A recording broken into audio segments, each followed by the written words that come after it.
Bugun mass mediani qo'llab-quvvatlash va rivojlantirish jamoat fondi tomonidan yoshlar va o'smirlar orasida ijtimoiy tarmoqlardan xavfsiz foydalanish madaniyatini shakllantirish mavzusida davra suhbati o'tkazildi.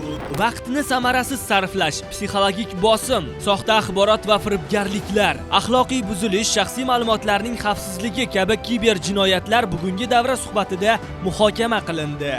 Ijtimoiy tarmoqlar bu nafaqat yangi do'stlar orttirish, o'z fikrini izhor etish ko'maklashadi va balkim o'smirlar hayotiga salbiy ta'sir ko'rsatuvchi ma'lum bir holatlar ham mavjud. Ya'ni bu kiberbullying, ya'ni virtual tarmoqda tahdid etish, ularni haqorat qilish, ma'lum bir ruhiy bosim o'tkazish holatlari ham uchraydi. Tadqiqotlarga ko'ra, bugungi kunda ijtimoiy tarmoqlar yoshlar hayotining ajralmas qismiga aylangan. Ular orqali muloqot qilib, yangiliklardan xabardor bo'lish va bilim olish mumkin. Biroq ijtimoiy tarmoqlarni o'smirlar hayotiga xavf soladigan salbiy tomonlari ham bor. 16 yoshgacha bo'lgan tarmoq foydalanuvchilarining 90% u yoki bu ko'rinishdagi kiberbullying onlayn tahdidlarga uchrashgan.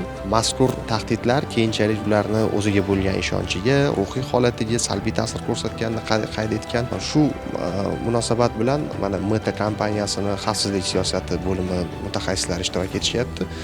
Hozir Meta platformalarida Instagram va Facebookda maxsus sozlamalar yaratilgan. Ya'ni 16 yoshgacha bo'lgan foydalanuvchilarga zo'ravonlik, haqorat va g'ayriaxloqiy kontentlarni ko'rsatmaslik bo'yicha sozlamalar kiritilgan.